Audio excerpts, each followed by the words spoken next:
Welcome to lesson 120. Beautiful lovelies. That's not what I have ever said. Okay, lesson 120, very good stuff. Very soothing things to say to your mind. I rest in God.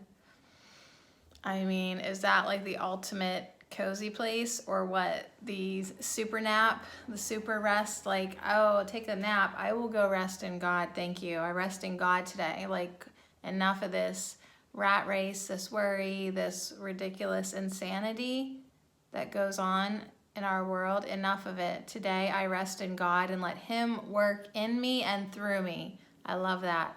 Go ahead, boy. Work through me while I rest in Him in quiet and perfect certainty. So it's just a quick review, our last review, and then also, I am as God created me. I am God's son, obviously. That's why I'm wearing my 12-year-old boy hoodie. Here. There we go. I am God's son. Today, I lay aside all sick illusions of myself and let my Father tell me who I really am. So that's it. That's it, you guys. I rest in God, and I am as God created me. And then, of course, Tina Jesus said, no, that's not it. I have something else to say. And Tina Jesus did totally say, you are all doing beautifully. You're doing beautifully. It is time to understand the power of your mind. Okay, now it's really time. It's always been time, but like it's especially time, like right now, to understand the power of your mind, to feel inspired by the teachings. That's why Tina Jesus showed up for the lessons. That's why I'm showing up for the lessons. Like, it's really time for us to understand the power of our mind. It's time for us to be inspired by the teachings and understand that being distracted by the world and being led astray does not serve you. It just does not serve us one bit. So it's time to go inside. It's time to let go of fears. It's time to let go of the things that do not feel good. So if it don't feel good, let it go. Align with love. Be the observer in your life and feel your way into perfect consciousness. And I thought that was cool too, because it like jived with one of the messages of the Arcturians this week. And you know, it's like, just feel into that consciousness, feel into the peace, feel into the bliss, feel into that like resting in God, being held, being supported by unconditional love, by peace, like how whatever words you want to put on it, it's a feeling, a vibration, a frequency, an energy that you can feel into. So, and that's part of understanding the power of your mind and going inside and letting go of your fears and letting go of everything that doesn't feel good and feeling our way into perfect consciousness, into Christ consciousness, into love consciousness. So yeah, good stuff. I'm just going to make this face all day. Pathwaysoflight.org. Welcome to the reading, A Course in Miracles Workbook, Lesson 120, Insights. Review. I rest in God, and I am as God created me. As the lesson reminds me, I need to let God tell me what I am instead of me telling God what I am.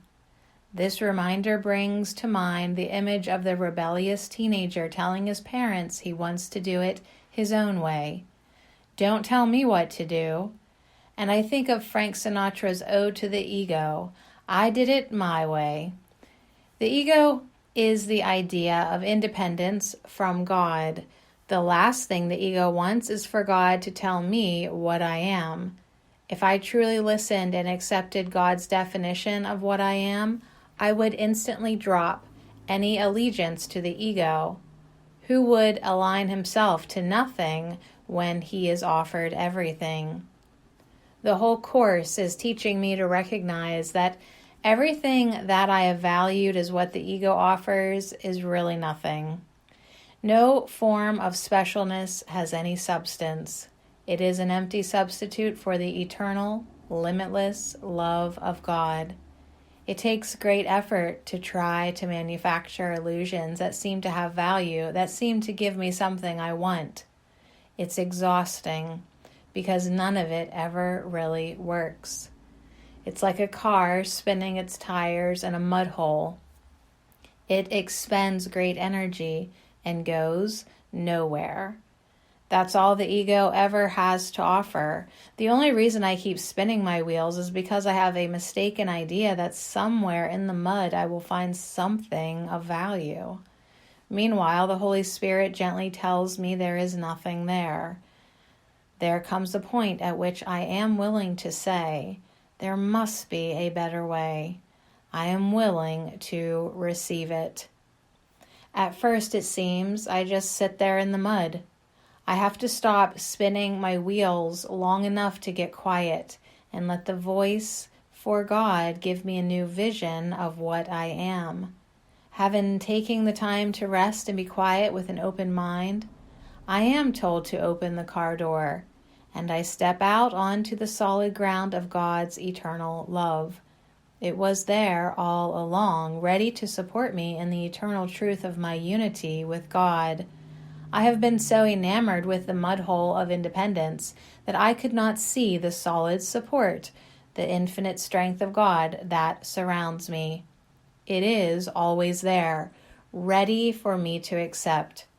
Today I will practice quieting my mind and letting God teach me what I am. Today's review lessons talk about the part of me that is real. The part of me that is real rests in God. The part of me that is real is still as God created me.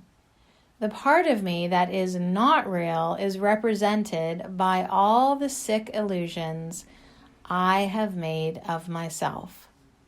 Today, Jesus asked me to focus on the part of me that is real. Jesus asks me to remember the truth of where I am and what I am. In truth, I rest in God. Where I am is in God and nowhere else. I am still love as God created me. Today, I practice letting my Father tell me what I really am. Today, I practice not making decisions on my own. Today, I practice stepping back and letting the Holy Spirit give me the meaning of everything I see. Today, I practice remembering the truth. pathwaysoflight.org. All right, so spinning in that mud hole. Spinning in that mud hole. And then all you really had to do, is just there's solid ground. And that's like in our life too. We're spinning in the mud hole of our minds and fear and anxiety. And all we really need to do is feel for that resting in God in that place of peace and aligning with love. So if it's not happening, feel for it and see what you can find. And also to go back to like Tina Jesus, being the observer instead of getting caught up in what's going on in your life and around you. Just witness, just be the observer and see how that works.